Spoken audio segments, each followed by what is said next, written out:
What would the world look like if everybody was content? You know, a lot of people have heard about dopamine. It's about more. It's about the future. You know, most people can't comprehend what you just said. It's easy to go out and buy a cell phone. Mm-hmm. It's easy to go out and buy a new car. But is that going to get you happiness? And that's been your experiences dealing with people that are on drugs. They slam it with a chemical blast. I need to get more clicks. I need to get more likes. This could cause us to not have enough babies. Well, how about the end of the human race? So I think it's time to smoke weed. So if you want to light it up, we're getting a little too deep right now. So what is the biggest threat with porn when virtual reality and augmented reality comes out? You start out with tame stuff, and little by little, you go up to more and more extreme acts. So what is the divorce rate right now in America? 50%? How many people have an extramarital affair and 2 years later say, best thing I ever did? No, you don't hear that. You don't hear that. No. On average, liberals do have a higher IQ than conservatives. And there was a hand sanitizer nearby. The presence of the hand sanitizer made them more conservative. Holy moly. You know those signs that said employees must wash their hands? Yep. Those are advertisements for the Republicans. Are you kidding me? Are you trying to tell everybody that's watching this to set the phone aside and have sex with somebody right now? That's exactly what I'm trying to say. That's what you're saying. Yes, I mean, that's right. That's what you were... And if anything's going to save us, that's what's going to save us.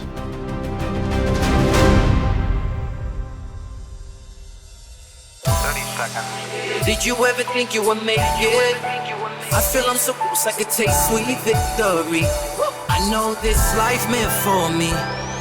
Yeah, why would you bet on Goliath when we got Bet David? Valuetainment, giving values contagious. This world of entrepreneurs, we get no value to haters. How they run, homie, look what I become. I'm the one.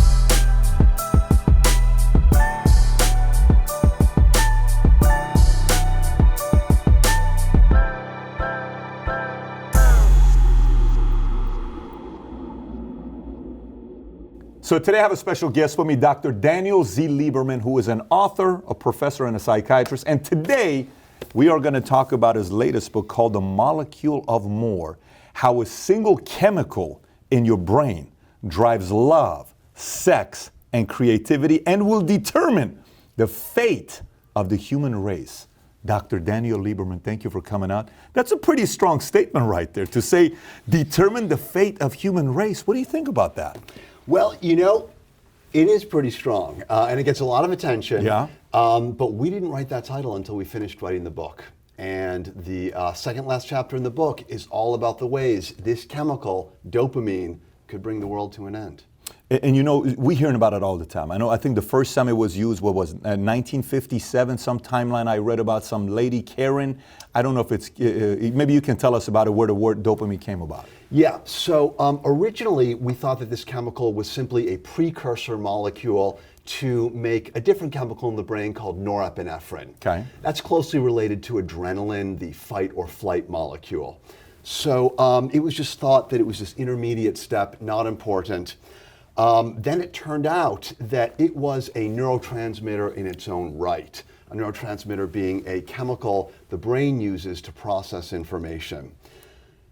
Since then, we found out it's probably one of the single most important neurotransmitters in the brain, responsible for an unbelievably broad variety of behaviors in human beings. Have we already figured out enough of this, or is there more to learn about this dopamine? You understand what I'm saying, right? Yeah. Like, are we at a place where our data is clear enough where we can trust the data and the studies that are coming out, or are we still years behind it?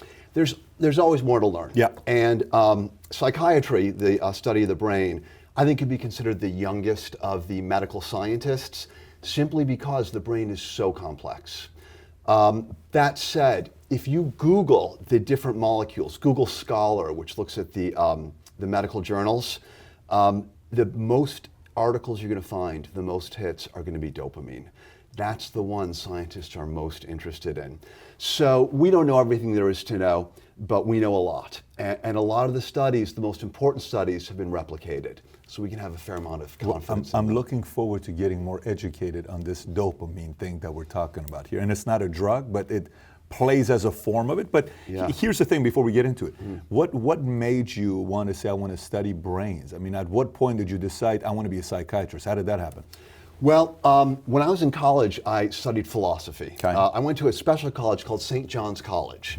What's special about it is there are no textbooks, there are no lectures, and there are no tests. What you do is you read original sources, the great books of Western civilization, and you get together in small groups and discuss them and write about them. So I came out of there thinking, all right, it's all about the human mind. That's where everything that's beautiful comes from. It's where everything that's ugly comes from as well. It's where everything that's important comes from. But I didn't know what I wanted to do. So I went to Japan because I had no job, and a friend of mine was Japanese. He said, you get a job over there teaching English. And while I was there, I ran across the writings of psychologist Carl Jung. And reading him, I decided that's what I want to do. I want to spend my career studying the brain. What did he say that inspired you? Was there any specific thing that stuck? It was the way he showed that the human brain is a combination of two things. One is volition. That's the choices that we make. The other is the biological substrate. That's the material we've got to work with. And I think that second part we neglect. You know, it's easy to say, well, I can't control my body, especially as you get older, Patrick. That's true, absolutely. Tougher to get up in the morning. It gets tougher to get a lot of things to get up, in the morning as you get older. But But we think about our mind, the thing between our ears, is we got total control over it. I want to think about a giraffe. I want to think about a cup of coffee. I can think about anything I want. And that's absolutely not true. The biological substrate of our brain, including the neurotransmitters like dopamine in our brain, they determine so much of our experience. And a lot of people don't realize just how much that is. Is there any linkage between why you wanted to study this or with anybody in your family upbringing where you're like, this reminds me of the experience I had with my dad or my mother or my sister or my uncle or somebody where you said, I want to go deeper? Because sometimes when it comes to health, a lot of my friends who are doctors or they go into this mode, there is somebody in their lives that inspired them to go even deeper. Was there any of that for you or not at all? There really wasn't. I came from a family of lawyers. My father was a lawyer, my grandfather was a lawyer, my uncle was a lawyer, and I was pretty sure I was going to be a lawyer. And so one summer, I worked at my father's law firm, and I'd never been more bored in my life. I said, I'm not going to become a lawyer. So you were going to do it right off the bat. Yeah. So you go from lawyer to wanting to study philosophy? Well, I thought that I was going to be an engineer because I loved science. Got it. And then you know how when you're in high school, colleges send you this PR stuff? So St. John's College, their PR stuff is a list of the books you read. Plato, Aristotle, the Iliad, Thomas Aquinas, St. Augustine, Newton, Einstein. I looked at this list and I said, I got to read these books. I don't think I can be an educated person without reading these books. What a great way to market, by the way. Yeah. What a great, if you know, because somebody's going to read and say, I don't care to know about any of these guys, but someone's going to read and say, I want to know everything about these guys.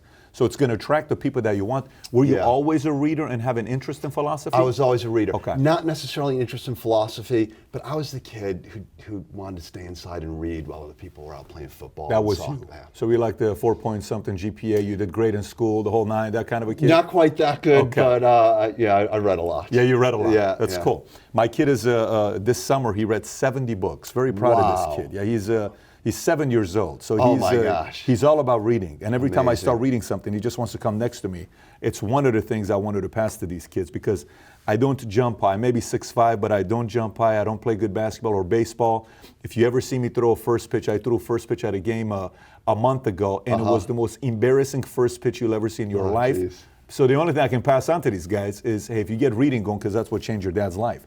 But okay, so your dad's a lawyer, your grandfather's a lawyer, the same grandfather that you told me that was in Germany, or Different the other one. side? Different other side. Okay, yeah. how about that grandfather, if you can talk about him, because he's got an interesting story. He's got an interesting story, yeah. My father and my father's family were born in Germany, and they were Jews, and they had a big family there. They'd come from Poland, and my grandfather was a furrier. He made fur coats and that sort of thing.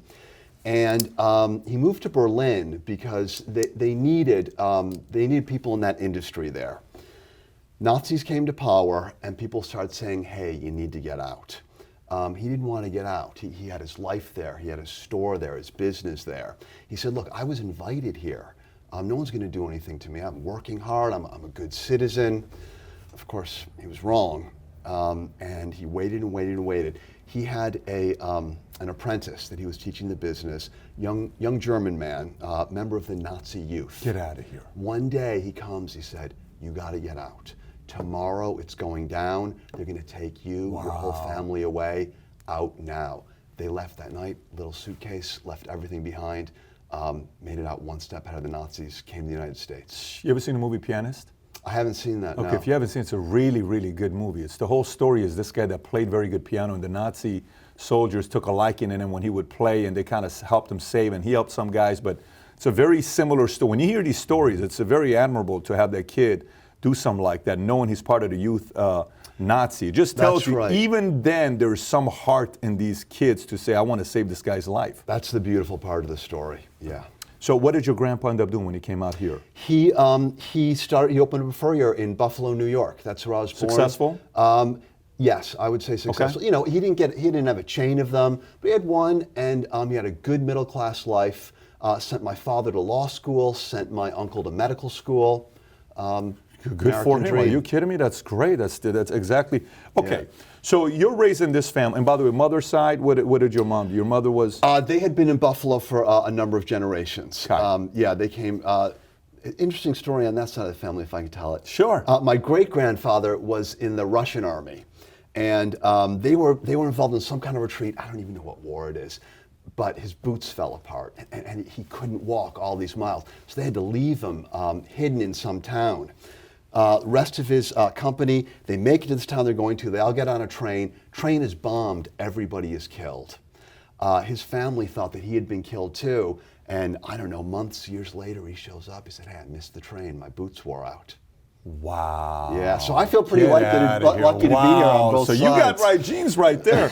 I got luck. So they meet in Buffalo. Yeah. Are you a Bills fan or no? Are you? I've been in the past. but not right now? I've suffered enough. Okay, Yeah. got it. I used to be a diehard Bills fan when I came to the States. You did? I was a Thurman Thomas, B.B., Bryce Pop, Bruce Doug Smith, Flutie. Doug Flutie, all of those guys. I was Yeah. a diehard Bills fan, but that's a whole different. They're doing actually pretty okay right now. They are for once. So you go from there, you go to St. John, you study all these philosophers. Which one of the philosophers stuck out to you, not in Japan, I'm talking about here, all these people you're studying, who stuck out to you as the one that had the biggest positive influence? And was there anybody who said, this guy's off?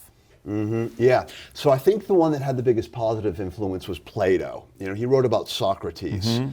And he wrote about how you really need to carefully test the things you believe with reason. Because the things that we intuitively think are true, It's tough to do for a lot of people. they're not always true. That's right. And intuition is effortless. And that's not to say it's valueless. Intuition is effortless. It just comes to us. It's a gut feeling, and it can be enormously valuable, and it's often right, but we got to test it, and it takes effort to test it with reason, and a lot of times we skip that step, but he made the point that that's very, very important, and some interesting things come out of it. I mean, he asked the most fundamental questions. What is justice? What is the good? And got some very interesting things that came out of it. So that's Plato. How about the one that was the most wackiest guy? Because philosophers, they have a very interesting. They can be pretty wacky. Yes. Yeah. Boy, I wasn't a big fan of the existentialists. The existentialists, the way I interpreted them, and I'm certainly not an expert in existentialism, but they basically say there's no help out there. You're on your own. There's no God. There's no meaning. You have to create all the meaning yourself. You live in a cold, meaningless universe. Deal with it. You can't buy that one. I don't buy that. How about Stoicism? What did you think about like Seneca Stoicism. or Aurelius, Marcus Aurelius? Right. Nothing is good or bad. It's only how you perceive it. Yeah. So Yeah. I think it's a beautiful philosophy. I think, though, it may be a little bit over-optimistic in terms of the strength that human beings have. These guys were amazing that they could do that. They could live their life that way. I think it's pretty tough for the ordinary person, though. to live that way. And remember, they did this at a tough time. Today, wouldn't it be easier to live that today versus then? Maybe. Things have gotten a lot better for us from a material sense. Yeah. I'm not sure things have gotten any better from an emotional sense, though. Let's talk about that. Yeah, Tell us more. I mean, it's easy to go out and buy a cell phone. It's easy to go out and buy a new car, but is that going to get you happiness? It's one of the things we talk about in the book, that there's a difference between wanting something and liking it once you get it.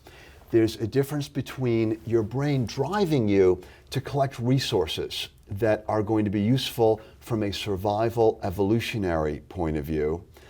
There's a difference between that and living a happy, fulfilling, satisfying life of contentment. And I'm not sure all of the prosperity and technology we have helps us all that much with the latter. You don't think?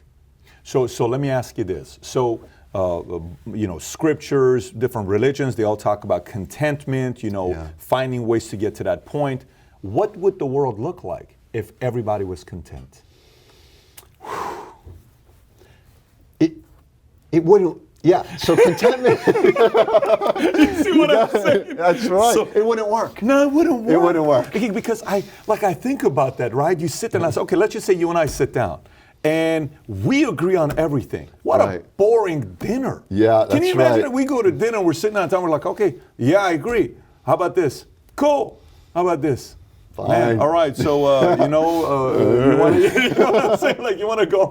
There's got to be a little bit of that, I feel. So that's right. You got to have the spark. Right? You got to have the spark of conflict. I think so, because, when a lot of people come and tell me, how do you view world peace? Tell me what you think about world peace. When somebody says, we got to have world peace, how do you process that? As a psychiatrist, how do you process that? It's a beautiful idea. It's probably unrealistic. It's though. unrealistic. It's not the way the human brain evolved. We evolved to fight because we grew up. I mean, we evolved in very difficult circumstances. Do you think that's okay?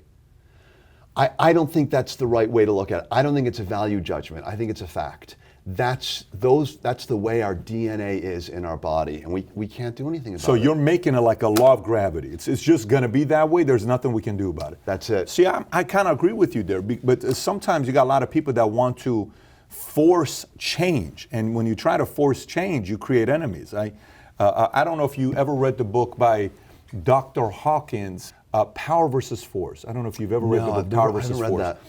It was on one of Oprah's top 10 list 20 years ago or something like that. And I read this book 17 years ago. And he says that everybody has certain levels that you go through, from the lowest level to the highest level of consciousness, enlightenment being at the highest, then it's peace, joy, love. And then one of the highest levels he has below love is reason, okay? Learning how to reason. Yeah. Then below reason is, I think it's willingness, acceptance, neutrality, meaning I can sit down with you and you can have a view and he can have a view and I can get along with both of you guys because I can be neutral and kind of be able to have the same relationship with both. And then the first lowest level of consciousness, he says that it's in a good area, is courage. You have the courage to face your fears. And then below it at the lowest, I think it's shame, apathy, grief, pride, anger, desire like sex desire, not desire to do something big with your life. And he breaks these levels down. Very, very interesting when you think about it. So for me, it's, when you said world peace, can it exist? I don't think it's something that is a good thing or a bad thing. It's a fact. It's something that's going to happen. How do you teach for all of us to learn how to reason better? How do we do that? How do we get a society to be open to reasoning more with each other? How do we get to that kind of a place? I think the first step is to identify the challenges, because an important question is, well, why don't we reason all the time, right? Why aren't we rational creatures? Because a lot of times when we behave irrationally, we're hurting ourselves more than anyone else. So, we've got these biological drives that are manifested in the organization of our brain anatomy. And that's the same with other animals. We've got a lot in common with other animals. We share 50% of our genes with bananas and 99% of our genes with chimpanzees. So 50% of my genes are tied to bananas? They're the exact same genes as bananas have. Get out of here. 50%. Really? Yeah, 99%. Same as chimpanzees have. Maybe that's why that art sold for 120 grand with that banana sticker. I don't know if That's you saw my that. brother. That's my brother. I recognize you. So 50% with bananas. That's right. So then 99% with chimpanzees. That's right. So what's the 1%? That's different. 1% is what makes us human. And in that little tiny piece that makes us human, we got reason. And reason completely changed the story. Because in some ways, reason has allowed us, not completely, but to partially sever ourselves from our biological roots. We have to eat, we have to get calories. We're at the mercy of the physical laws, but our brains can rise above it and look at abstract laws. And that ability to reason is what has allowed us to become the dominant race on this earth through technology, through inventions, through the ability to, in some ways, act against our biological nature when that's in our best interest. But we have to remember it's hard, because reason is powerful in what it's able to do, but it is weak in terms of its motive force inside of our brains. Meaning? Our instincts are much more powerful. So if I instinctually want something, maybe it's food, maybe it's sex, but my reason tells me, hey, maybe that's not the right thing for you to do. It's going to be tough for reason to win that battle. Instinct, no doubt about it. Instinct is a lot stronger. So instinct wins over reason. Does it have anything to do with pleasure and pain, or not at all? I think it does. I think it does. You know, one of the things I do is treat people with drug addiction. And in that case, you really see the battle between reason and instinct. Mm-hmm. In drug addiction, instinct in a way has been twisted to want nothing more than to use drugs that's destroying a person's life. So it's a little bit different than ordinary instinct, but it's so powerful. People will give up their jobs, their families, their health, their homes. They'll give up everything to feed their brain with this toxic substance. And their reason knows that this is the wrong thing to do, but it's powerless. And so what they try to do is use willpower. They say, all right, I know what the right thing to do is. I will simply will it to be thus. Doesn't work. It doesn't work. Willpower is like a muscle in that it fatigues very easily. And I can give you an example of that if you're interested in it. Sure, yeah. So they did this study called the chocolates and radishes study. They brought people in a room, and on the table was freshly baked chocolate chip cookie and a bowl of radishes. And half the people, they said, hey, go ahead and eat the cookies. The other half, they said, you can only eat the radishes.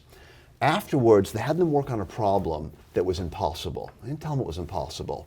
And they timed how long they worked at it. Who do you think worked at it longer? Chocolate. Yeah, because the radish people had already used up all their willpower not eating the cookies. Get out of here. Yeah. So willpower is Very weak. Interesting. So we teach them it's better to be smart than strong. If you're going to a party where alcohol is going to be served and you're an alcoholic and you can't drink, don't rely on willpower. Use strategy. Bring a sober buddy who can look after you and make sure you're not going to drink. Figure out some way to outsmart instinct rather than trying to take it head on with willpower. Can you work on it enough where you're eventually strong on your own? Is that a permanent strategy? It's a permanent strategy. You can strengthen your willpower. That's what the Stoics did. The Stoics were like willpower superheroes. But it's hard to do. And hard to do why? Because why? Just because of the nature of the willpower circuits. They're just not that strong. So is it a transferable thing to somebody else, or some people are wired to have a stronger willpower than somebody else? I think they're wired. Oh, you believe that? Yeah, I think it's just like muscles. You know, I can build up muscles, but I'm never going to be like a bodybuilder, right? So a big part of it's genetic, and then some of it is exercising, whether you're exercising your will or your muscles. You can build it up a little bit. I just don't think it's a good strategy to rely on it. And that's been your experiences dealing with people that are on drugs? Absolutely, yeah. So what role does dopamine play there? So, you know, a lot of people have heard about dopamine as the pleasure molecule, and that's one thing it does. Dopamine was originally made to make us desire things that will benefit us evolutionarily and reward us when we do it. So eat when you're hungry, drink when you're thirsty, reproduction, winning competitions. These are natural things. The reason why drugs are so dangerous is because they short circuit these survival pathways. They hijack the dopamine system. And instead of gently stimulating it like winning a competition would do or eating a nice meal, they slam it with a chemical blast that outweighs any natural behaviors. Now, your brain develops priorities in large part based on how much dopamine it's going to get, all right? So, remember the old show, Let's Make a Deal? Mm-hmm. All right, what do you want, $100 or what's behind door number 2? There's a good chance what behind door number 2 is like a car or something, right? So they always pick door number 2. Mm-hmm. That's going to give you more dopamine, all right? Now, what would you do? If something you value is at risk and your child's life is at risk, you're going to go after your child, of course. Sure. That's going to give you more dopamine beyond any moral, rational thing. You're going to instinctively save your child. Now, the thing about drugs is because they artificially stimulate this circuit, they produce more dopamine than any other natural behavior. Any. And so when we see some poor guy out on the street who's lost his family, his job, his home, his money, for his drug, we say, geez, that looks completely irrational.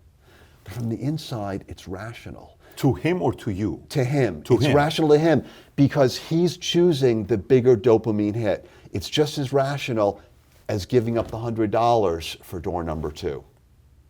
It feels like the right thing to do. What drug produces the highest level of dopamine? Do we know that?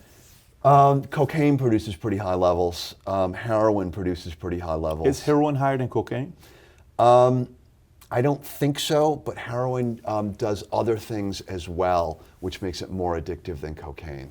I had a friend who committed suicide, and he was taking 50 Vicodins a day. My best friend in the world. And I took him to a rehab center in Tarzana, 14 days. It was like $400 a day, and he was able to stay disciplined for a while, and then eventually got out, was good, and he got back on Vicodin, couldn't get off Vicodin. Eventually one day, May 5th, he's done, and obviously he's not here with us. And many people came back and said it was suicide because of him taking too many Vicodins. What is it with Vicodin? Doctors have told me Vicodin and heroin are the two toughest ones to get off of. Yes. What makes it so tough to get off of those two things? It's twofold. It's reward and punishment. The reward is that when you take it, it not only stimulates dopamine, it stimulates different kinds of pleasure molecules as well. Dopamine is a rush of pleasure. It's like the pleasure you feel when you're excited and enthusiastic about something. It's the pleasure you feel when you hit the home run or score the soccer goal. But there's a different kind of pleasure. There's a contentment pleasure where you feel like everything in the world is perfectly okay. Heroin, Vicodin, the other opioids, they give you both of those. And that's an unbelievably seductive feeling. They give you both of those. They give you both of those. I don't know of any other drug that does. I don't know of any natural behavior, maybe except outside of sex, that gives you both of those things. And so it's seductive and it's dangerous. That's the reward. The punishment is that if you get addicted to it and then you stop using it, you go into horrible withdrawal. And it's painful. It's a terrible, terrible experience. So it's got you on both sides. It's incredible. Yeah, I mean, have you seen the movie Johnny Cash, Walk the Line? I didn't see that, Oh no. my gosh. I mean, you're missing a few movies right I'm now. not a big movie guy. You're yeah. not a big movie I'm guy? not a big movie guy. Walk the Line is like mandatory. I mean, I think if you went to my school of psychiatry, you would have to watch Walk the Line. It'd be mandatory, right? Before we study Plato or Aristotle, you got to watch movies. Philosopher Johnny Cash. He had a lot of good philosophies in life. But there's this one scene where he's in bed and he's trying to go through it, and you're seeing him sweating, and the guy's coming from the other side to sell him the heroin and the drugs that he's addicted to, and his father-in-law comes out with a shotgun to scare the other guy. It's a real unique scene because it shows the example of how it all starts. Lamar Odom did an interview recently, and he said, guy asked him a question, how'd you get into cocaine? And this video went viral. He says, he was a weed guy, I used to party in LA. I'd go to all these clubs off of Sunset, and he was always there, but he was always a weed guy. He says one day he gets invited by this swinger couple, okay? They invite him over and they say, hey, I want you to come over, my wife likes you. He was kind of confused, like, I've never done this before. So he says, then they tell him to try cocaine. He says, the first time I tried cocaine, every other time I tried it was about experiencing what it was like the first time I did it. Right. Is that pretty common with all of them, or It's no? very common. It's very common, yes. Dopamine responds to novelty. It responds to things, and we can relate to that. Think about you buy a new coat. It's a beautiful coat. You wear it for the first time. It gives you all kinds of pleasure. You're never going to get pleasure like that again from wearing that coat.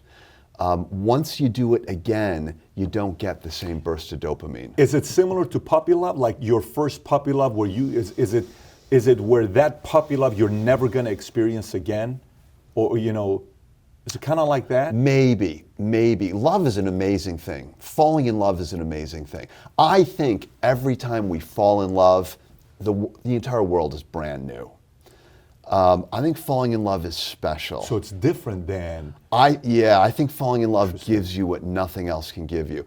But think about you're working, you get a big promotion, you get a big raise. You get that raise for the first time, you see that big paycheck, you got tons of dopamine. Second month, third month, fourth month, little by little. You don't think so? You don't think like if I go from $10 an hour to $20 an hour to first time I make 6 figures or first time I make $1 million, you're thinking 6 figures produce more dopamine than $1 million did? That's what you're saying? No, what I'm saying is you're now making 6 figures. You're getting a paycheck every month. Gradually it's going up. Yeah, or let's say, so when I was a resident, when I was training to be a psychiatrist, I was getting paid very, very little. Then I became a faculty member and my paycheck just jumped. First time I got that paycheck, I was in 7th heaven. Second time I got it, oh, this is great. Third time, by the 5th time I got the paycheck, it was the same old, same old. Got it. Yeah. So it's similar to that when you get into cocaine or things, drugs like that. Yeah. Do they all pretty much fall into the same category? They do. Okay. They do. They all do that. So what is the difference between the dopamine experience I have from drugs, from sex, from high, from alcohol? How different are those things? I would say the dopamine experience itself is probably similar.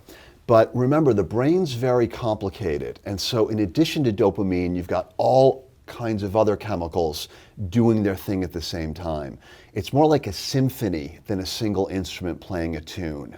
So what's going to make all of these different dopaminergic experiences different are the different instruments, the other neurotransmitters, brain chemicals that are going on.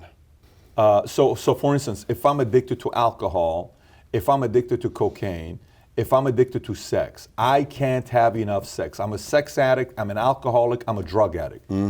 Is it extremely different, or there's a lot of similarities? There's a lot of similarities. And it's always chasing what you don't have. I write about a patient in the book who was a sex addict. And he was one of these guys who would go to bars and he'd pick women up and take them home and he'd sleep with them. And what he started to notice was that as soon as he had sex with them, he completely lost interest in them. They were nothing to him after he had achieved that conquest. What's interesting is that that moment when he lost interest in them became earlier and earlier and earlier and earlier. And it got to the point where he gave them his line. They agreed to go have sex with him. He lost interest at that moment. He didn't even want to have sex. As soon as the conquest was complete and the sex was now a sure thing, he lost interest in it. And that's the thing about dopamine. Dopamine doesn't give us pleasure for things we have. It can only make us want more. And that's where we got the title from, the molecule of more. Once you get it, dopamine shuts off.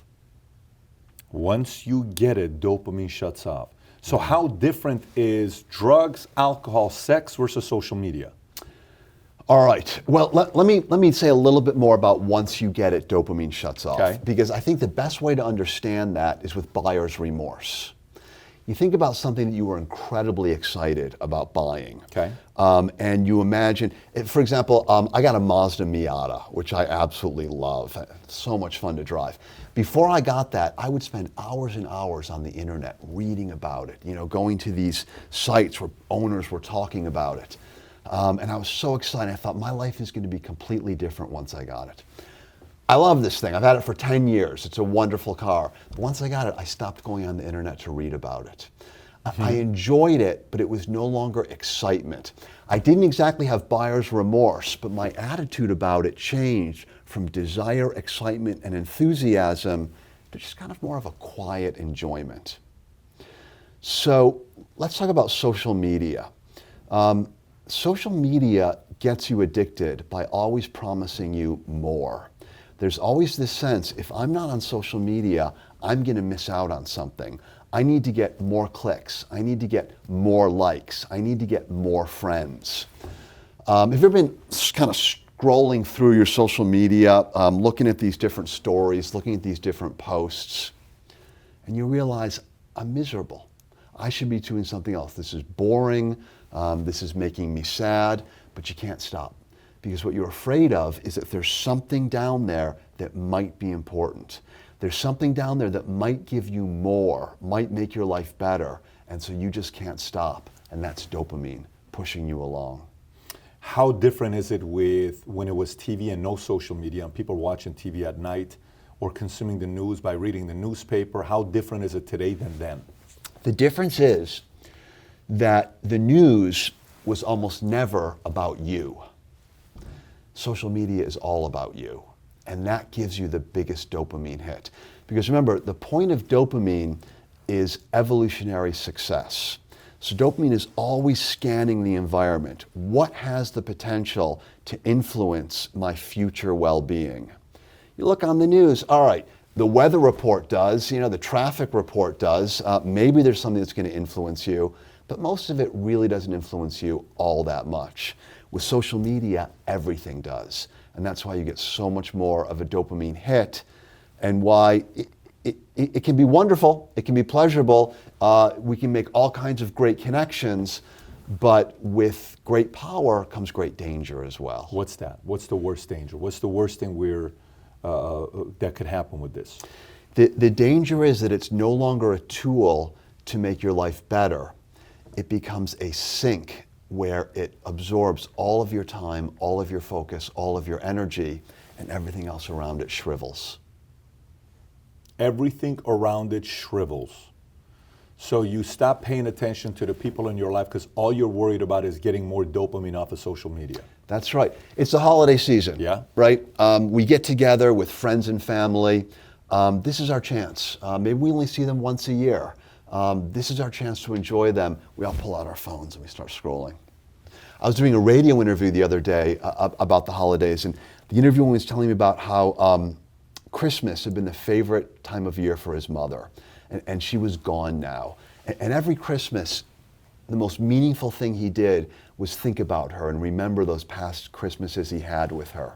It's such a beautiful thing. It's such an important moment for him. And it tells us we've got to appreciate what we have now. There's going to come a time when the people we love are no longer with us. We need to put away our cell phones and make those memories. Enjoy them while they're here. Those messages have been made over and over and over again. What I'm asking is, what is the worst? What are the consequences of us being addicted to social media, Instagram, Twitter, texting, Snap, all of the YouTube? What is the worst long-term consequences we could face with this? Well, how about the end of the human race? You think so? Yes. Tell me why. So, earlier we were talking about the advantage of modern society compared to ancient society, and all the fantastic stuff that we have right now. We've got so much amazing, cool stuff.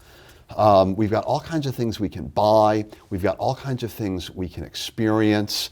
We've got great jobs. We do years and years and years and years of education. Something's got to give. What is it that we're giving up for all of these things? The answer is children.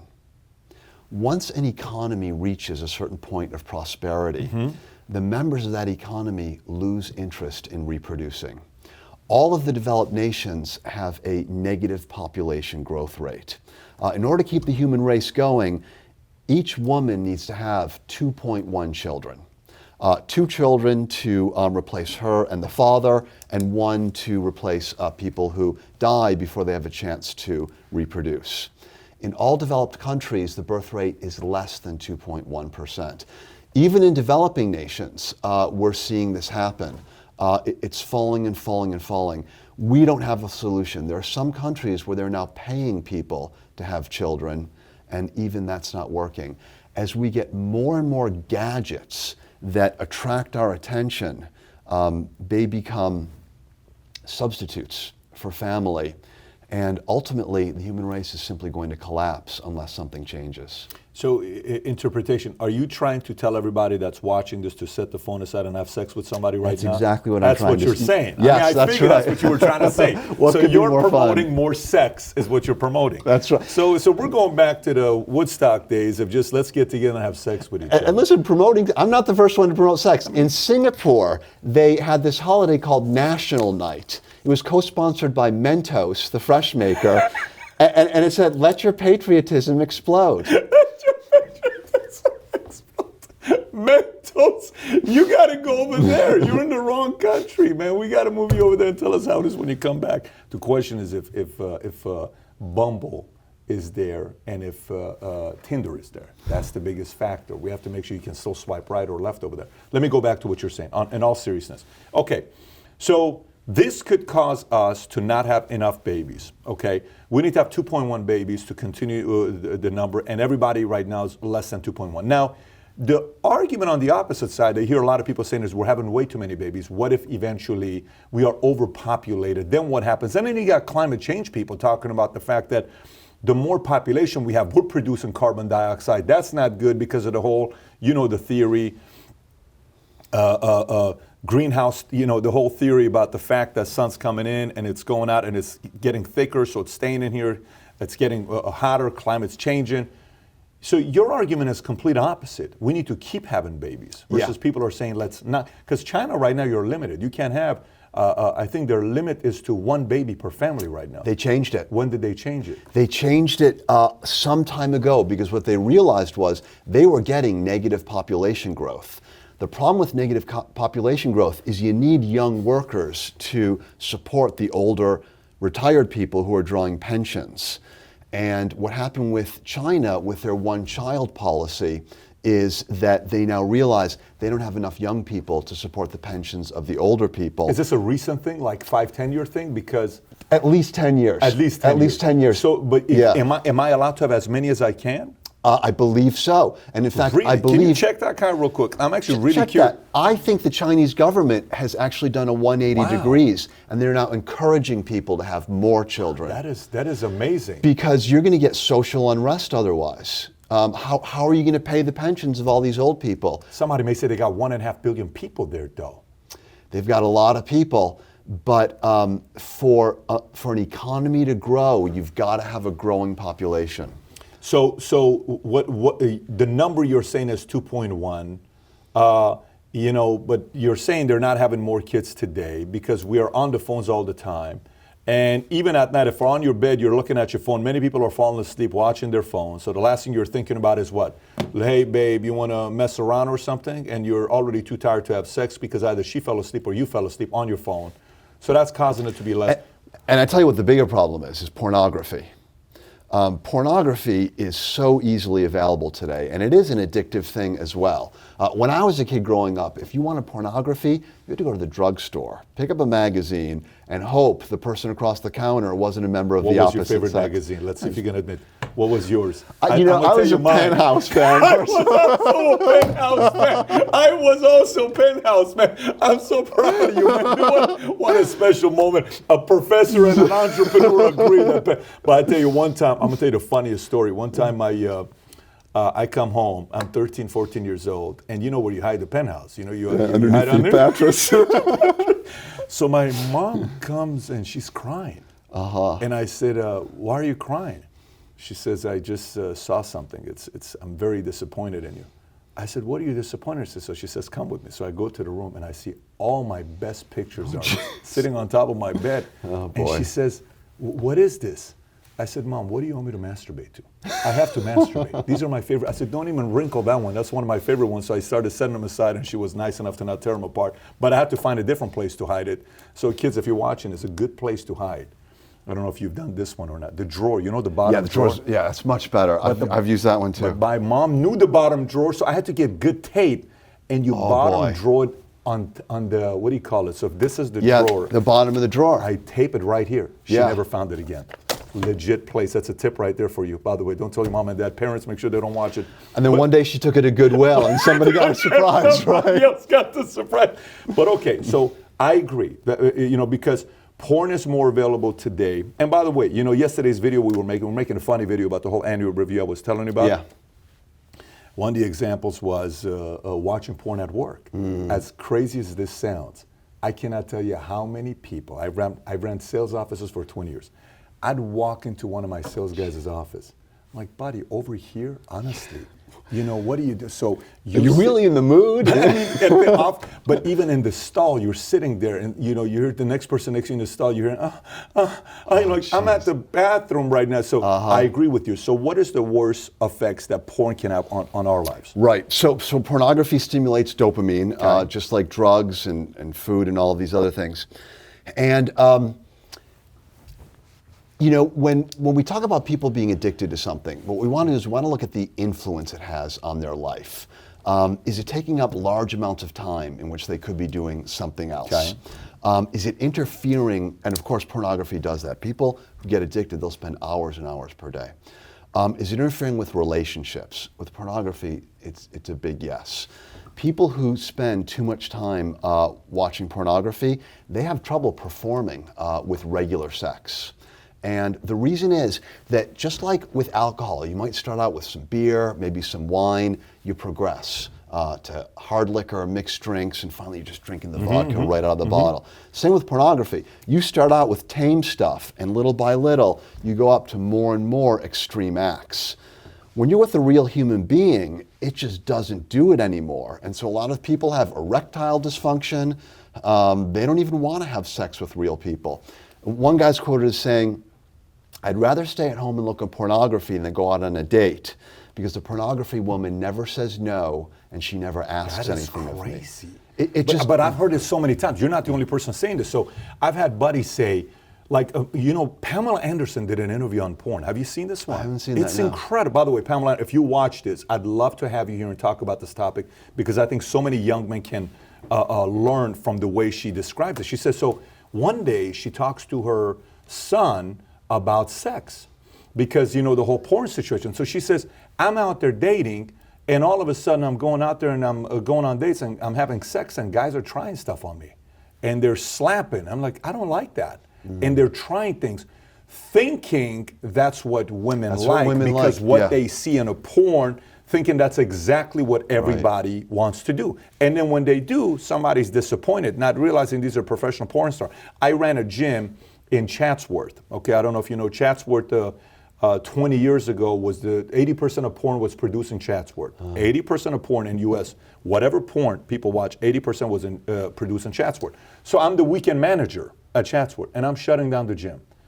These porn stars would come to me and they would say, hey man, you know, can I use the gym? We just want to do a quick 30-minute shoot at the end. You know, hey, I'd be in the pool, they're having sex. I mean, it's all over the place. We'd have to send these guys home all the time. Obviously, my young guys, everybody wanted to stick around. They enjoyed it, huh? They wanted to participate and contribute to society with these porn stars. But I imagine it's not that sexy, though, when you're actually seeing the porn stars shoot on the set. When you're 21 full of testosterone, it's good enough. Very sexy. It's good enough. I mean, All listen, it's very sexy. Some of us you're taking notepads and trying to take notes, but the point is, the sex with porn stars with the camera off is just different than a sex with on camera. So Pamela Anderson's telling her son, saying, listen, if you're gonna have sex with your girl, just know all these other things you saw there, she's probably not gonna like it.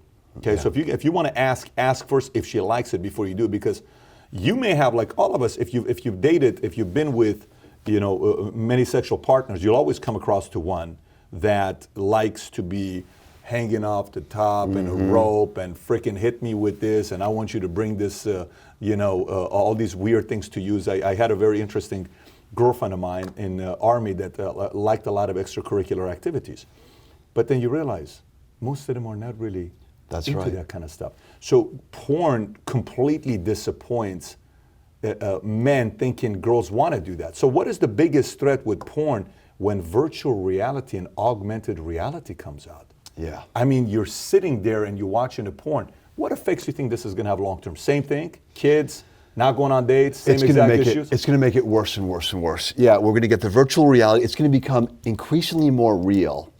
And it's going to create unrealistic expectations. Just as pornography has created this unrealistic expectation for Pamela Anderson's son, it's going to be like Netflix. Netflix knows what kind of movies you like. These porn channels are going to learn what kind of women you like, what you like the women to do, and it's going to know you so well that no flesh and blood human being is going to be able to compete with the pixels. And we're going to be less and less interested in human beings and more interested in pixels. You think so? I think so. Yeah. Hopefully, things will get bad enough that we begin to realize, hey, this is a dangerous thing. We've got to start looking at this the way we look at alcohol and cocaine, and realize that this taps into our brain in such a powerful, primitive way that it's going to destroy our life. And yeah. I think so. I mean, you go back to biblical times, they would talk about the city of Corinth, right? You know, they say the oldest occupation in the world, you know what it is, right. Prostitution, right? So, right. So is this really something that is a new thing that we're going to experience, and it's going to really have that kind of a dramatic effect? Because, you know, sometimes my concern is when we go and we sell fear, obviously we all know fear sells, dramatically fear sells. When the market tanks, infomercial guys are blowing up because they know how to sell anything during that time, because fear sharpens listening. When you're afraid, you listen. Sometimes I think we have to be a little bit more careful in this. You could disagree with me on this, because sometimes we turn something as a crisis into an 18-year-old thinking about it. So because they think it's even a bigger problem, sometimes they even get more obsessed about it. And in their mind, they think it's going to be terrible for them, versus not even paying attention to something a little bit, just kind of telling them to, you listen, it is something you got to be careful with. And then eventually it phases out. I would tell my dad about my kid. I'd say, you know what, Dad, I'm having a big problem with my son right now, my first son. He says, what is the problem? I said, you know, you realize he's doing, you know, he wouldn't pick up after his stuff the other day. It's just really, says, he's a year and a half. What are you talking about? And so then he got 2.5 years old. I had a different problem. I'm like, I don't know. I'm concerned because, you know, when I tell him what to do, you know, he's 2.5 years old. Then he, you know, I don't know. When I talk to him sometimes, I don't think he's really talking to me. And he's 4 years old. So every time that I thought something was an issue, it lasted 2, 3, 4, 5, 6 months, and it went away. And it went away because he graduated that. And sometimes for us, go back and think about the biggest thing you had to overcome when you were a kid, or I was a kid. So we were like, oh, somebody thought we're never going to get rid of it. Yeah. And then eventually got rid of it. You think sometimes we have to also be held responsible to not turn molehills into a mountain, because the next generation is going to have a unnecessary fear injected into them that could prevent them from fulfilling their own life? What do you think about that? Well, you know, I think you make a very good point. If I sound like I'm on shrooms, just say, Pat, you sound like you're high. If I have a point, just tell me I have a point. I think you've got a point. Okay. I think that human beings have good sense. And a lot of times the good sense wins over our destructive instinctual reactions. But look at cigarettes, for example. Cigarettes are a terrible product. They're extremely addictive, and they kill you. Absolutely. Right? More than marijuana, by the way. Yeah, that's right. That's right.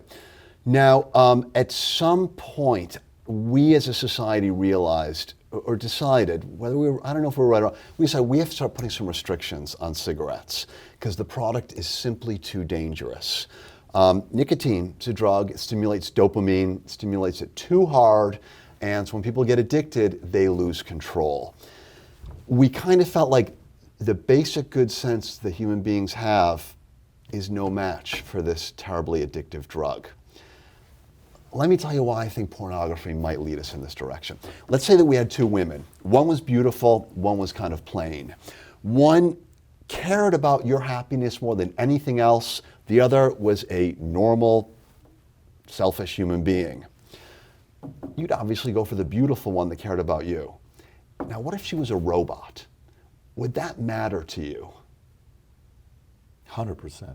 It would. Absolutely. Why? Let's say that physically she was indistinguishable. No. Because of feelings, to me, I see where you're going with this, because feelings, to me, to know that I sincerely believe you chose to love me and accept me matters to me, rather than fabricating that feeling by recoding you in a way where you love me just because I coded you properly. The robot would love anybody, but the human being is only going to love you. I think that that's a very good point. I mean, there are things about human beings that are unfathomable depths. And if anything's going to save us, that's what's going to save us. Those unfathomable depths that you can't get from a computer. They did a different way of watching porn. I mean, people reviewing porn. So look, if you're watching this interview and watching porn, turn off the porn. I'm just telling you, turn the porn off and pay attention to the interview here. So, okay, so we've gone drugs, we've gone alcohol, we've gone sex. Did we really go into sex in depth? We kind of did. We did. We didn't do love, though. Okay, let's go love. Let's because go I know you love. said love is very different than everything else. So, Yeah. So what's on your mind with love? Because All right. love confuses the hell out of all of us. We become different human beings. Oh, yeah. Some people say that love is the most intensely pleasurable experience that human beings have. And we're talking about falling in love. We might call it passionate love. You know, you see so many movies about it, so many books about it. It plays a very, very central role. And when you fall in love, you feel like the world is brand new. Mm-hmm. It's a very dopaminergic experience. And that's a wonderful thing. But the problem with love, of course, is that it doesn't last. And people always want to try to make this passionate love last, and they can't do it. And a lot of people don't understand that, and they think that when the passionate love comes to an end, on average it lasts 12 months. When the passionate love comes to an end, it means the relationship has come to an end. Something has gone wrong in the relationship. One of the things we write about in the book is that's not true. That's simply the normal way the brain works. Passionate love lasts about a year, and then it turns into something different. It turns into something called companionate love. It's no longer using dopamine. Dopamine is about excitement. It's about more. It's about the future. That's what passionate love is. You know, rosy future, happily ever after. My life is never going to be the same. Companionate, though, uses pleasure chemicals in the brain that are about the present moment. It's about satisfaction and contentment. It's about the deep satisfaction of having another person's life deeply entwined with your own. So when you fall in love, you gotta be ready for that shift. You gotta look for it when it comes and say, yeah, it's sad that the roller coaster ride of passionate love is over, but this is a deeper, more enduring love that in some ways is a better ride than the roller coaster. You know, most people can't comprehend what you just said. It's a very deep topic, what you just said, because, you know, the whole idea of newness, right? Mm-hmm. You have sex with somebody, like the moment you date somebody, and let's just say you guys get sexual, what time you get off work? You want to go to lunch over here? I'll pick you up. You have a car, you go in the backseat, and then you do that for the first 90 days. And then, yeah, you're having sex, but not like before. Then 12 months later, it's not anymore. And then you're like, hey, what's up? Yeah, you know what? I'm good. I'm tired tonight. I'm just going to stay in, right? Yeah. And then you go to the next one, wanting to chase the next thing, that experience that. And a lot of time in marriage, this comes to a eventual point where it's tough to kind of make the marriage work. What do you do when you get to that point where you sit there and you say, I love you, but I'm no longer in love with you? You've heard that statement before, right? Well, a lot of people say, I say, so what's happened between the two of you guys? Pat, I'm not gonna lie to you, man. I love her a lot. I'm just not in love with her anymore like I once was. What does that mean when people say that to you? Well, that's normal. That's what happens to everybody. And we just, our brains were simply not wired to have this in-love feeling last forever. You know, companionate comes from the word friend, companion. And so you don't have this person you're absolutely insane over. And by the way, there is a way to bring back sparkles of that passionate love, which we can talk about, but it's not an everyday thing. But instead what you have is this loyal, deep friendship with another person. And that's a pretty nice thing to have. Loyal, deep friendship with another person. How does one in that moment know the fact that whoever else you date a year later is gonna become not passionate love, companion love? How do you decipher between the two? It's a very hard thing to do. Yeah. I mean, you know, what is the divorce rate right now in America? 50%? It's about 50%. Okay, that's Yeah. not that. You know, so what do we have? What are we getting wrong in this place? Because you got one community that's saying man is not built to be monogamous, right? It's not. I'm not built to be with one person. I don't know if you've seen Hugh Hefner make the argument. It's a very good argument he makes.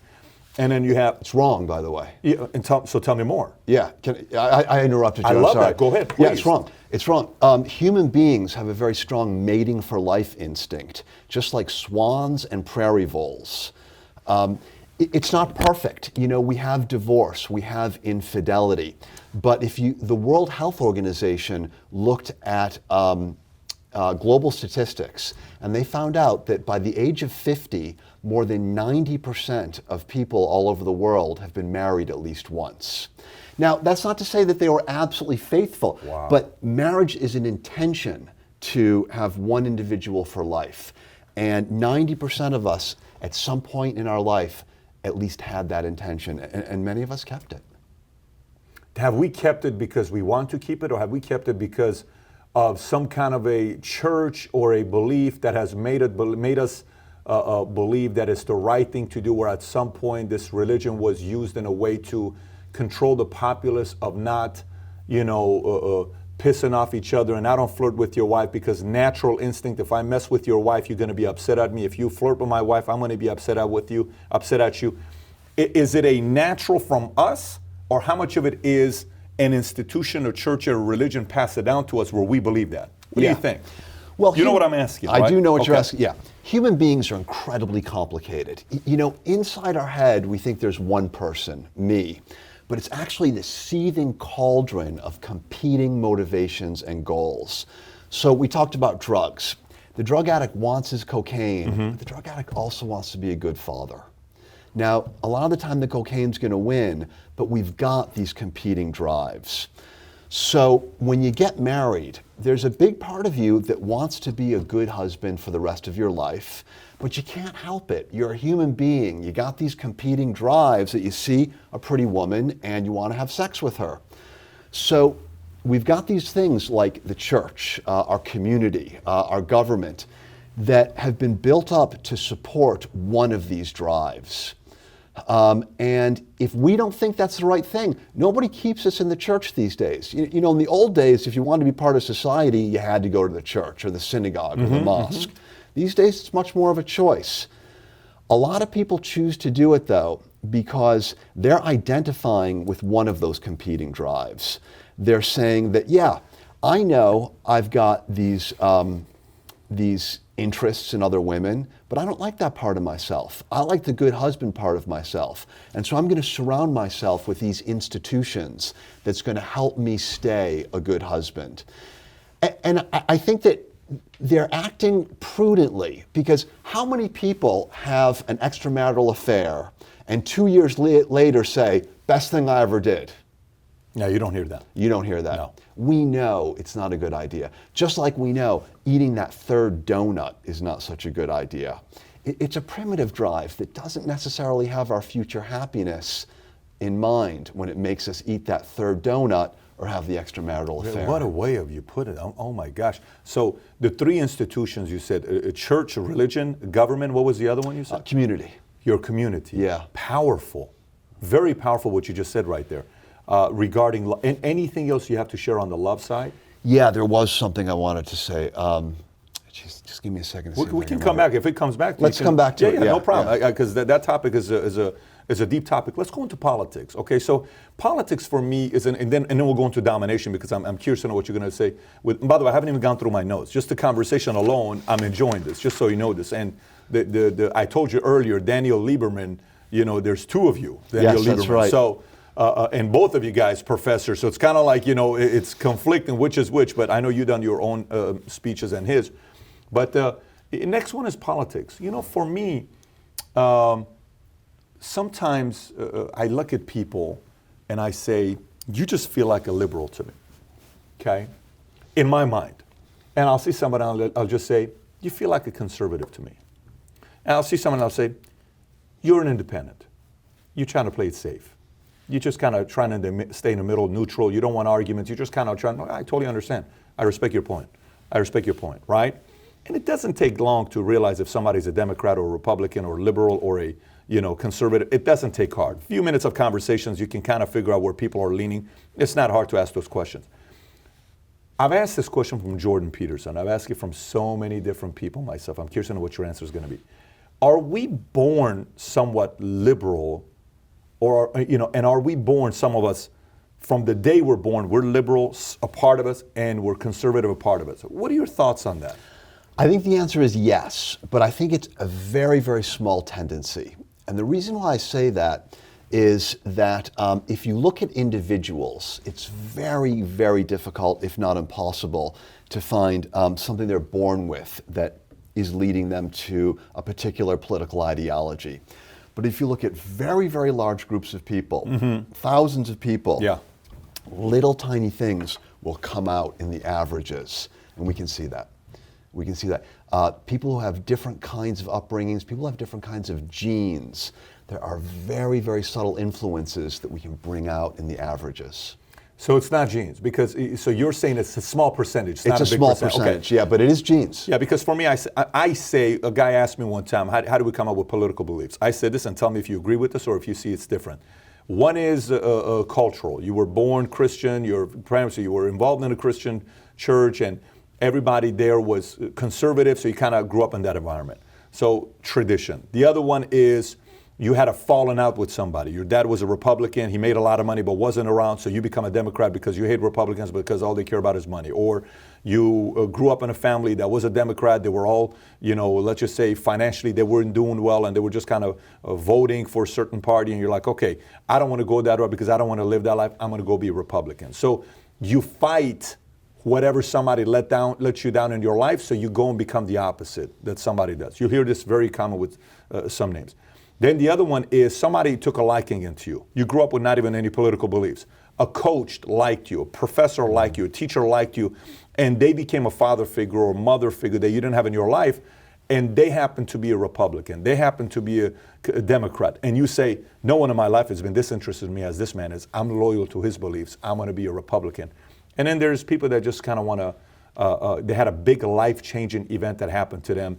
You were in your house and somebody came in and shot you with a gun and you didn't like guns, and now you say everybody needs to have a gun because I got to protect myself. No one will ever come and shoot somebody, my father or somebody, I need to have a gun. So a life-changing event that takes place. Would you say there's any other things outside of that determine, end up somebody being a liberal or a conservative? Well, first of all, I think you make a great point that we believe that our political views are based on reason, but reason probably plays a very small role. It's the things you mentioned, and sometimes you see videos on YouTube where they go up to people on streets and they read them something that a politician said, and they say, what do you think about that? I agree completely. It's well, it turns out it was said by someone on the other side of the spectrum as you. They say, well, I disagree completely. But I'm going to go out on a limb and I'm going to say, I think biology has something to do with it. Tell me why. So, it comes back to the whole thing about the brain chemicals. Okay. We've talked a lot about dopamine. Sure. Dopamine looks to the future, getting more, making the future a better place. We haven't spoken quite as much on what we call the here and now neurotransmitters. Those are the neurotransmitters that help us to experience the present. And typically what we experience in the present are sensory inputs, which you see, hear, taste, smell, touch, emotions, and interpersonal relationships. So some of those chemicals are going to be oxytocin, endorphin, endocannabinoid. If you are born where the future-oriented dopamine circuits are a little bit stronger, you're more likely to be liberal. If you're born where the here and now circuits are a little bit stronger, you're more likely to be conservative. And again, it's a small piece, but if you look at large groups of people, you can see the differences. Very interesting. Can you talk about what you write about in your book when you said in Hollywood they measure to see what percentage of money was given to Obama versus Romney? The numbers are astronomically different. Can you elaborate on that, on how that comes about? Yeah, so there are some people who we might call dopaminergic. All right, these are people who are very much focused on the future. Your listeners, I think, tend to be very dopaminergic. They're entrepreneurs. It takes an enormous amount of motivation, an enormous amount of drive to be an entrepreneur. I tried, by the way, and I failed, which is a great experience. And so it makes you more dopaminergic. Where else do we see dopaminergic people? Well, Hollywood, they're not entrepreneurs as much. We're seeing a different kind of dopaminergic person. People in Hollywood are notorious for excess, right? They always want more. It's never good enough. It doesn't matter how many starring roles you've been in, you always need to have another. It doesn't matter how many mansions you have around the world, you always need another one. We were talking about marriage and how the divorce rate among the general population is 50%. Mm-hmm. During the first 5 years of marriage in Hollywood, the divorce rate is 80%. Get out of here. Because it's never good enough, right? Is it because it's never good enough, or is it because temptation's all around you? It's probably a little bit of both, yeah. But I think it's never good enough. So Hollywood is a very dopaminergic place. Okay. And we clearly see that there is a strong bias towards the left in Hollywood. Okay. Almost all of the financial donations that were given to Democrats. Same thing in Silicon Valley. This is where we see the dopaminergic entrepreneurs. In Silicon Valley, they give all their money to the Democrats as well, and very little to the Republicans. Interesting. Why is that, though? Liberals have a name for themselves. They call themselves progressives. Uh-huh. Liberalism is about making the world a better place. The criticism of it is that they try to make the world a better place by achieving utopia. And the only way you can do that is by having total control over society. Mm-hmm. But the goal is to make the world a better place, to plan our cities so that they will be less polluting and easier to get around, to determine what kind of education our children need, to tell people, hey, you gotta wear helmets when you ride your motorcycle, to say our healthcare system is not working, let the government take it over because the government knows better and the government will fix it. It's about progress, and that's a very dopaminergic thing. So where you find dopaminergic people, Hollywood, Silicon Valley, academia, you find people who lean towards the progressive side of the political ideology. How about the other way around?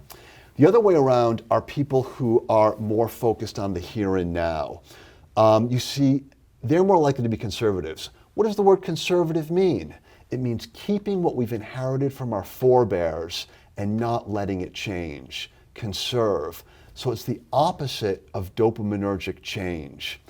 You see this these days, especially among blue-collar workers. That segment of our country feels like things are changing too fast. Mm-hmm. I can't keep up with all of these politically correct rules I have to follow. I can't keep up with, there used to be 2 genders, then maybe there were 3, 4. Now nobody knows how many genders there are. They feel like things are moving too fast, and they're the brakes. The liberals are the accelerator in the car, and the conservatives are the brakes. They're saying, hold on a minute.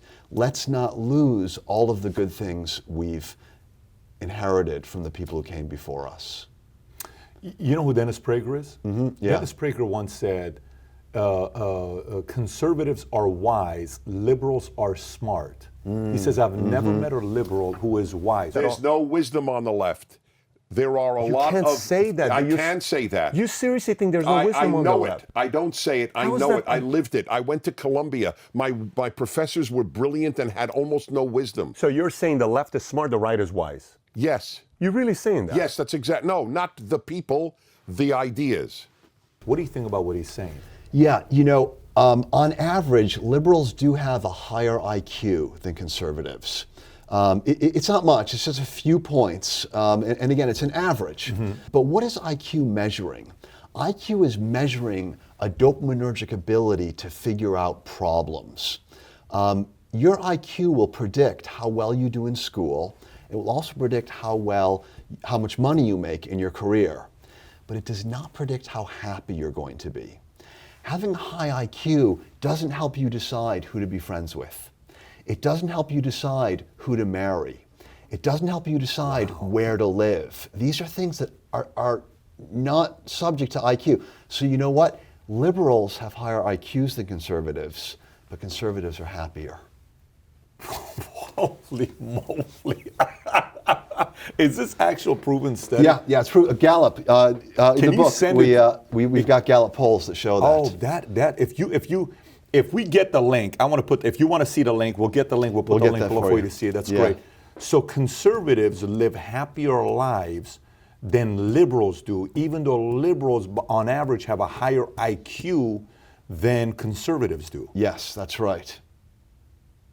And it makes sense because if you're very dopaminergic. Interesting to me. I mean, I'm still thinking about it. Go ahead, keep saying. If you're very dopaminergic and you want to change the world, happiness is your enemy. You were talking about earlier, what if everybody is content? Nothing happens. Only some people in our society can be content. We need the unhappy, dissatisfied people to move us forward. So I think it's time to smoke weed. So if you want to light it up, we're getting a little too deep right now with these conversations. Okay, that's very interesting with the political side. Any other research or studies you did on the politics side that gave you some kind of a trend to say this is another thing that we can talk about to learn about the whole liberals and conservatives? Yeah, we looked at some very interesting research that showed ways in which scientists could actually manipulate people's political beliefs and make them either more conservative or more liberal. Scientists? Yeah. How? Yeah. Ways that you would be very surprised. Let me talk about ways in which they were able to make liberal people more conservative. They took a bunch of students and they had them fill out these questionnaires looking at their political ideology, and they could give them a score, how liberal, how conservative they were. They divided them up into two groups. One group, they had it fill it out, and there was a hand sanitizer nearby. The presence of the hand sanitizer made them more conservative. The presence of the hand sanitizer made them more conservative? That's right. The other group, there was no hand sanitizer. On average, this group filled out their questionnaire in a more conservative way than the other group did. Why is that? The reason is the hand sanitizer is a sign of threat. It reminds you that you are at risk of becoming infected. It's a tiny, subtle intervention, but it reflects a much larger intervention that we all understand. Terrorist attack make the country more conservative. If there's an election coming up and there's a terrorist attack around the time of the election, the polls shift in favor of the conservatives. Wow. Because when you feel under threat, you say, I need to protect what I have. It's when you feel safe that you say, let's take some risks. Let's make the world a better place. That's dopamine. And just the hands. Now what's funny is election season's in November. Yeah. That's flu season. So when you go to your polling place, you might see a little thing of hand sanitizer sitting on the table. I don't think they know that.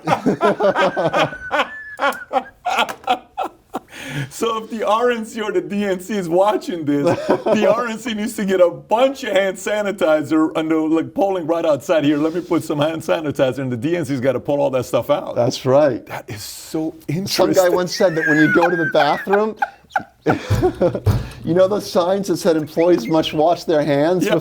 Those are advertisements for the Republicans. Are you kidding me? Who did this study? I can't remember. In the book, it's in the book. That's crazy to me. Now we can do it in the other direction too. So different group of scientists, very similar kind of questionnaire, and they told people, imagine that you have superpowers and nothing can hurt you. Yeah. So I just want you to spend 5 seconds just imagining you have superpowers and nothing can hurt you. Shifts people to more liberal, because it's the opposite. You take the threat away. A lot of conservatives have fears. How are immigrants going to change the country? How are people who are different from me going to threaten my way of life? if you can lower those fears, they will become, in subtle ways, not dramatic, but in subtle ways, more liberal. Who's better for society, or they both need each other? We need both. Yeah, Cars need both an accelerator and a brake. We need that balance. See, I'm right there with you. Yeah. That's why you have a left wing and a right wing. I think That's right. I'm fully with you on that. So, like currently right now with impeachment, is the wise decision being made or the smart decision being made? You know, we're talking about theory. When theory turns into practice, it becomes much more complicated. Because opinions tied to it, or? There's just so many other things at stake. So is impeaching the president a liberal thing to do, or is it a conservative thing to do? Is it a dopaminergic thing to do? Is it a here and now thing to do? It's just a game of power. You know, a lot of people will say, well, this is my political ideology. They get to Washington, D.C., and a lot of times it just becomes about what's convenient, what will get me power, what will get me reelected. You know, we saw the Tea Party come out because what the conservatives were finding... When was the last time you heard about him? You haven't heard about him for 8 years. I haven't heard about him for a long time. Long time. Yeah. Michelle Bachmann, all those guys that were coming up. Yeah, I remember. Yeah. But they came for a reason. The reason they came is because conservative voters elected Republican politicians. The Republican politicians went to Washington and behaved in liberal ways. They expanded the government. They raised taxes. The Tea Party said, "We're electing you guys, and you're growing the government." And so the point is that when you have real people doing real things, theory breaks down.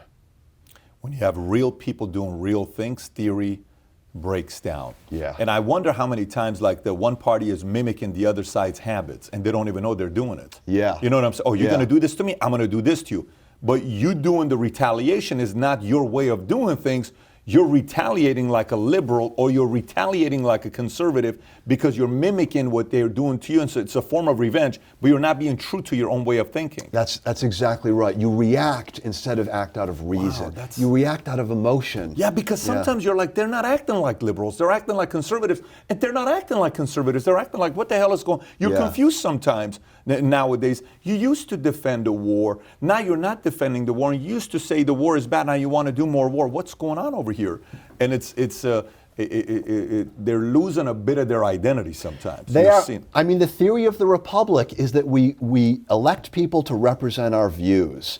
But how many laws are passed that the majority of Americans don't want? Yeah, that's so. Okay, so let me ask you. So you got people that come out of high school, people go to college, and there's those that say, I just want to go make my money, make millions, leave me alone. I'm going to be a libertarian, whatever. I'm just going to go do that part. And then there are those that go into politics and they say, oh yeah, here's how I'm going to have control in the laws I'm going to make, and I'm going to be able to get to control people with the decisions that I want to make, and I'm going to go this side. Now, some people go into politics to want to do good, but some people go into politics for power versus freedom. Do you see a trend with people who chase money? They're typically seeking freedom versus those who chase power.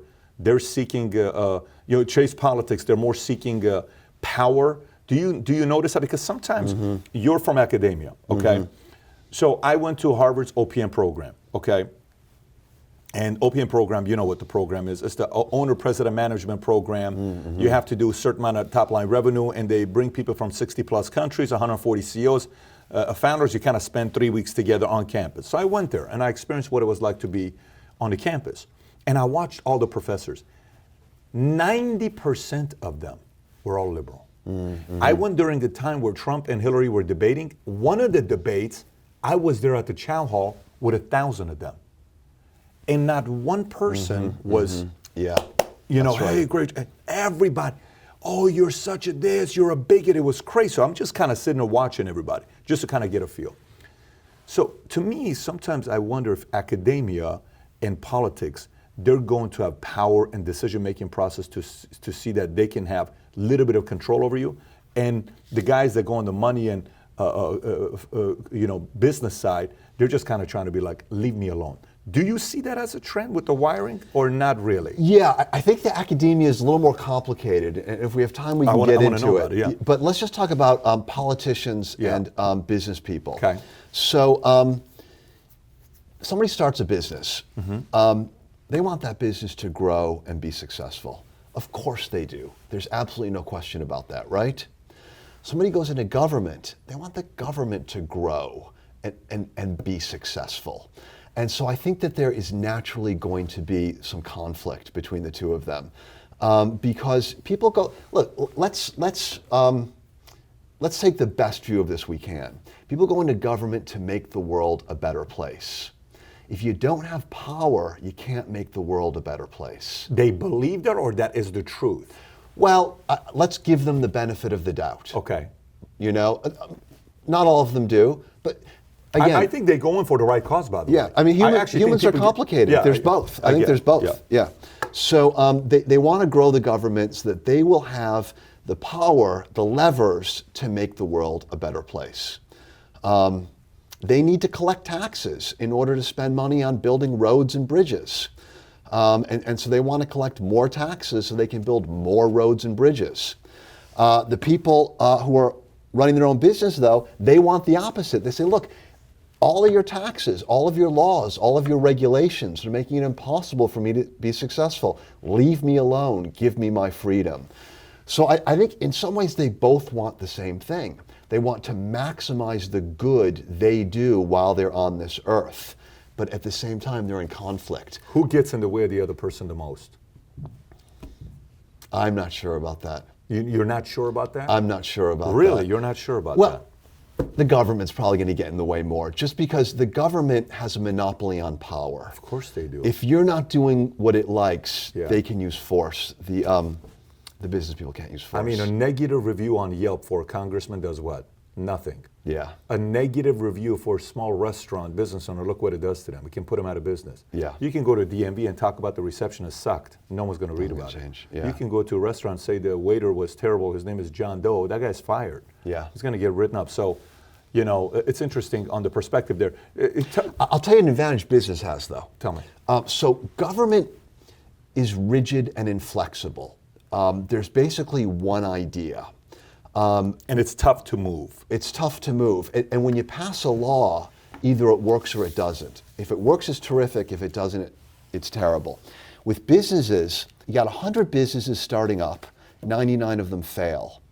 And so you've got all of these ideas being tried out, all kinds of flexibility, all kinds of variety. So I think that's the advantage of business. You got a whole lot more flexibility. You've got the ability to try thousands of ideas and pick one that works and let all of the others fail. Yeah, and that's a good point. You know, an old colleague of mine called me and I had a lengthy conversation, very successful guy. While I was in Detroit, he said, you know, Pat, you got to realize I'm not an entrepreneur like you. He works for a very big company that's controlled by a very big company. And he said, I want to come up with an idea. It's going to take me 6 to 12 months to get somebody to look at it. I got to go committee. Yeah. You guys come up with an idea, you're the entrepreneur. You can execute it the same day or the next day. That's right. You have that. So And it's okay if it fails, too. Yeah, it's okay if it fails. And the thing that's happening, which is kind of is a lot of these too big to fail companies are starting to become governments of their own. That's right. And they're experiencing that within, and it kind of hurts the people that are the entrepreneur thinking within it, and they're either leaving or they're kind of going to have to say, look, I have to kind of figure this out and stay here. Yeah. I don't know what's going to happen. So last thing that I want to talk to you about, you talk about domination in the book and dopamine. Why domination and dopamine? I mean, how do those go together? Yeah, so dopamine is all about maximizing future resources. Now, we've mainly been, and there's different circuits in the brain that use dopamine. We've mainly been focusing on the circuit we call the desire circuit. Mm-hmm. That's the thing that makes you want things. It gives you energy and motivation. Something that makes you want the donut and the sex. Okay. There's a different circuit, though, that we call the control circuit. And from an evolutionary point of view, it's a newer circuit. It goes up here in the frontal lobes. And it takes a longer term view of the future. So the desire circuit may say, I want to eat that donut. The control circuit may say, you know what, that might make us happy for about 30 seconds. But if we look ahead a month, a year, 5 years from now, we're going to be better off not eating that donut. So it's the control circuit that gives us a much more sophisticated way of maximizing our future resources. And it allows us to use tools like abstractions, such as science, mathematics, language. And this is where we really see the powerful tools the human brain has for changing the world and making it better. Please, go ahead. And that's about domination. We're using this long-term, sophisticated control circuit to absolutely dominate our environment. To dominate our environment or dominate an industry or same thing? It's really about dominating our environment. Dopamine always wants more. So it's really about squeezing as much resources as we possibly can. Think about what science does in terms of our ability to get calories out of an acre of land. With every agricultural advancement, we're growing more and more food in smaller and smaller areas. It's getting the most we can out of our environment. Where do you put the people that become heavy-duty world leaders? Are they more dopamine driven, or what makes them want to go through the pain of being a world leader or president? Whether you put Hillary there or Bill there or Donald Trump there or Obama or Reagan or Bush or or some of the even world leaders on the other end. I mean, Erdogan from Turkey and some of these guys that become dictators. What causes someone to want to have that kind of power and influence and put their body through and their emotions through the pain that comes with it? Yeah, it's brutal. It's brutal. Is it dopamine? What it's is dopamine, yeah. And so they just want it at the highest level. They want it more than everybody else. Yeah, that's right. They want power more than anything else. I mean, you look at these leaders, they are not happy. Most of them. I mean, you look at Xi, the leader of China. Boy, what a miserable experience that's got to be, right? Yeah. I mean, he's trying to keep absolute control. Things could fall apart at any moment. He's got to deal with a trade dispute with Hong Kong. He's got all of these things. It's got to be absolutely miserable. Why would anyone want to be that unhappy? And why would you sacrifice everything for that level of an unhappiness? It's not reason, it's instinct. It's brain chemicals, and it's primarily dopamine. It's instinct. So I want more power, I want more control. And let me ask you, if somebody is more driven by a communistic philosophy than the democracy that we have here, does that mean the person of communistic philosophy wants even more power and control than another person? It's hard to say. It's hard to say. I think that people view communism in different ways. I mean, ideally, when you have communism, the government is supposed to shrivel up and dry off, right? Right after. I mean, I think that's what Karl Marx said. Once communism is perfected, it's not possible. It's not possible. Of course not. No. But I think that it's not possible. It's not possible. No, it's not possible because because everybody is. I just had a conference call right now. Okay, right before you, and when you were out there, I was just doing a conference call. And the conference call that I had was with my main guys, not my executives, because we have a couple hundred executives. It was with my vice presidents. These are guys that are all making very good money for them. So it's ranging from $250,000 to a couple million a year. They're doing good for themselves. And the conversation went about, why are you waiting on me? Like, this is you take the lead and do this part. Now, a lot of them were doing the right thing, so it's not everybody. It was like half of the group I was talking to about taking the responsibility where you go lead this initiative. This is your initiative that you're leading. And he says, does that make sense? I said, I'm not your boss. I said, I'm telling you, I'm not your boss. You're not my employee. You're all your own business owners. You're running your own franchises, your own, independent contractors, franchise model, but you're running your own deal here. Why are you relying on me? In a communistic philosophy, everybody's relying on one person to make, because what I'm already doing, I'm saying, you know what? No problem. You know best for me. Make the right decisions for me. You see what just happened? Yeah. Please make the right decisions for me. Go. Who wants that responsibility? He said, you want to be God. Why would anybody want to have all the right decisions? Sounds terrible to me. Sounds terrible. Yes. And you got some people that are still using that regime. And it's going to be interesting to see how long that lasts. What's always funny to me is when some people want that regime, but they've never lived under it before. Yeah. When some people think, can you imagine what if the right virtuous person showed up and they did this? Yeah, it's a lot of it sounds like coaching. You read a lot of books and people who have never coached, power of this and power of positive thinking. You got to do this, and you go watch Belichick. I mean, if Belichick wrote a book on coaching, you realize it's like some people were like, if he actually wrote what he does to coach, actual, not, you know, what you read about him written by somebody that, it's a very different world to be a general, to be a coach, to be a leader than it is to do anything. But I think pretty much everything looks different from the outside than what it's really like. No doubt about it. This is why sometimes you read the books, you wonder, like, is it really about him or not? You know, you hope to see the darker side of the person because everybody's got it. I want to know that part of the person. Yeah. I don't want to know the person. Like we learned about you like Hustler magazine when you were a kid. See, that's great. Penthouse, not Hustler. Sorry, Penthouse, my apologies. It's Penthouse magazine. You are officially human, okay? Here's a professor, a psychiatrist, you know, a doctor who's talking about that. I want to know those things because sometimes that makes the rest of us think we can also be human. So I got to tell you, brother, I cannot even tell you how much fun I had with you. I'm not going to lie to you. I had no idea what to expect. Sometimes I bring educators and professors, and within 30 minutes, I'm knocked out sleeping. You just don't know I'm asleep. But I had incredible time with you. I don't know. How long have we been talking, by the way? Hour and a half? Wow, it just went by. That's the point. Most of them, so to spend an hour and a half together, this is a very interesting topic. What I want to tell you guys is if you haven't yet read this book, we're going to put the link below. At this point, obviously, we didn't talk about all the things that he talks about in the book. It's a very, very important book for you to read. Click on the link below to go buy the book. We're also going to leave a lot of his social media content and Twitter handle. His Twitter handle is going to be here as well. If you took away something from this video that really inspired you, send him a tweet, send him a message so he can hear from you as well. Having said that, Dr. Daniel Z. Lieberman, thank you so much for coming. Thanks so much for having me. Really enjoyed it, man. I really did. It's been great. So you've probably never seen an interview like this. We went all over the place, sex, love, drugs, porn, all these different things we talk about. And if you like this kind of interview, I got two other ones I want to recommend to you. One is an interview I did with Jordan Peterson in front of nearly 7,000 people where he got emotional. So if you want to watch this one here, very interesting because I know we talked about Jordan Peterson in the interview. And if you've never seen my sit down with Dennis Prager, very deep, very political. We actually got into a shouting match at one point. You may enjoy this one as well. So if you want to watch Dennis Prager, click here. If you want to watch Jordan Peterson, click there. And if you haven't yet subscribed to the channel, please do so. Take care, everybody. Bye-bye.